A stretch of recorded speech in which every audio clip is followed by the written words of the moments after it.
Hello everybody, this is Toys R Us, and for this special figure showcase and review we're going to be looking at the Transformers Collectors Club exclusive G2 Ramjet figure. So what we're going to do with this video, we're going to unbox him live in a second, have a look at the entire contents of the packaging.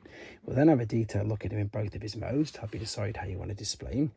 Now unfortunately I don't actually own the original G2 Ramjet figure, but I do own the latest version of him, so we can do some comparisons with that, and we can also do some comparisons and see how he displays with other figures that have got a very similar mold and indeed in pretty much the same toy lines as well. So let's have a look at, to be honest, what is a beautiful box, beautiful packaging for this. And this was something that I really liked that the Collectors Club did, and it's such a shame that this isn't in existence anymore. As you can see there, it does say pretty much exactly what I've just said in the title. It was a Transformers Collectors Club exclusive. This is from 2011 and it's under the Timelines banner, as they were making figures under that line. We can see we've got the G2 logo there, which is brilliant. Lovely artwork for Ramjet there, again Decepticon G2 logo there, and this is a real nice sturdy box. We've got some details there. Again, unfortunately there's no point doing anything of that because it's completely defunct and not there at all.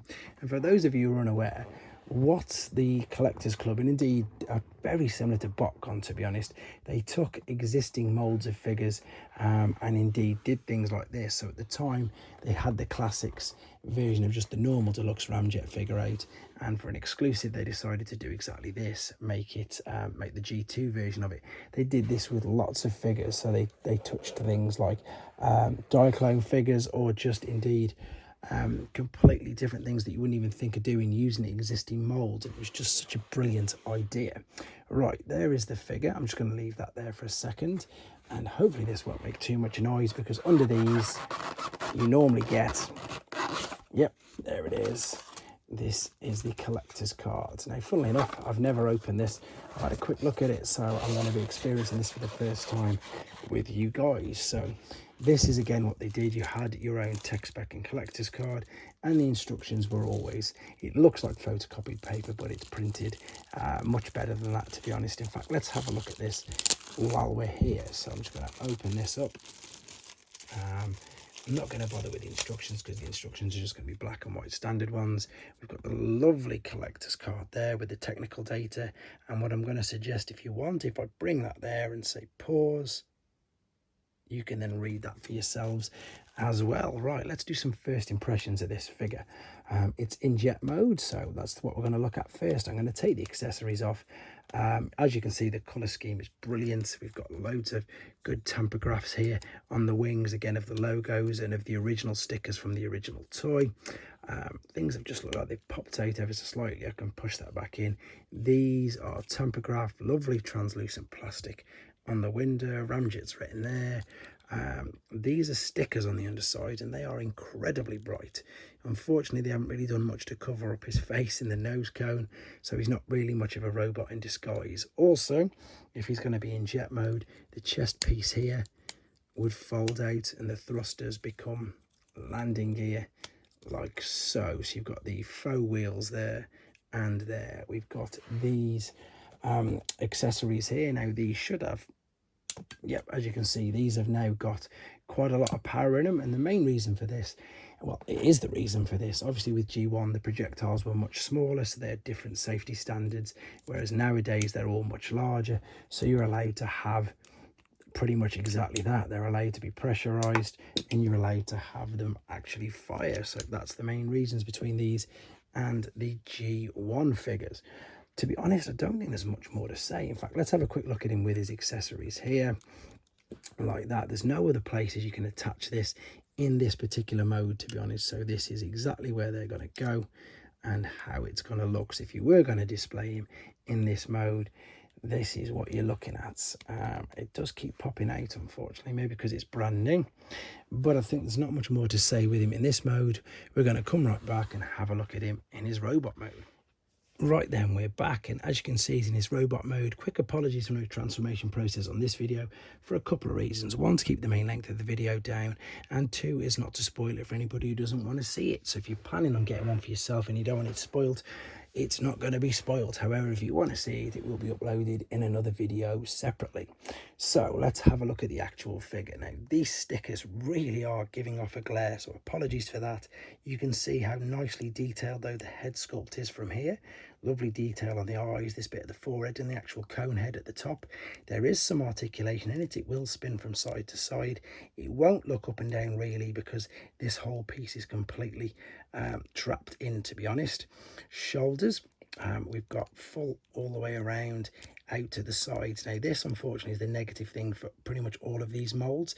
These do come out to the side really easy, and as you can see there's a bit of a big gap there. That's the same as all uses of this mold, and it is only the negative thing to really say about it, but because it's on the side you can't see it too bad, so it's not too bad. You've got bicep flexion, you've got a bit of wrist movement, but again that's mainly for transformation. No waist swivel, but the hips will go side, front, back, etc. Knee bend, and indeed same for your ankle. No tilt or rock, a little bit of movement, but it is mainly for transformation purposes.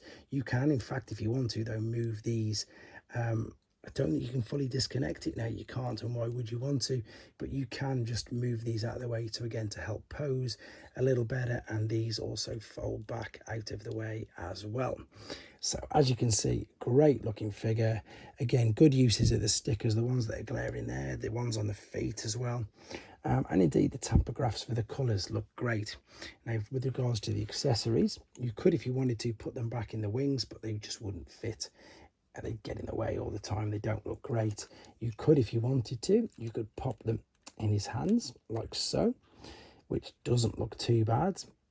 But let's be honest, this guy's a seeker, and there's only one place for the massive missiles, null rays, blasters, whatever they are, depending on the seeker, and that is to pop these, as I'm sure most of you will agree, on the shoulders. And in fact it's even the same there on the box. He's got them in his shoulders like that. So that is how I'm going to choose to be displaying him, and again he just looks really, really good.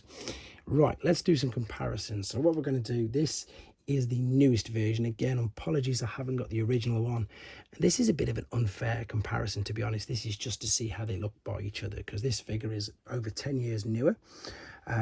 So that one, sorry, this one's 10 years older than this. Same thing as what I said before, more articulation, and probably not a higher price point, because obviously with this being a special collector's edition figure, it was that little bit more expensive. And to be honest, it's probably a lot more expensive now, but it's nice to see them side by side and indeed see how they look together. They've got the perfect homage going to the original figure.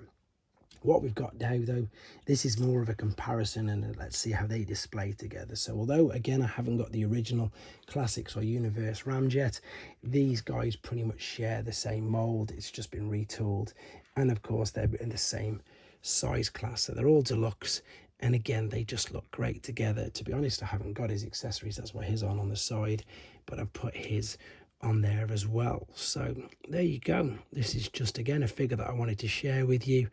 Most people, to be fair, don't even realize that there was a G2 Ramjet figure before the Generation Selects one, so this was indeed him. So I hope you enjoyed looking at him.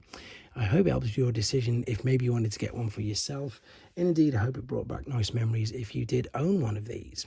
Thanks for watching, everybody. Take care.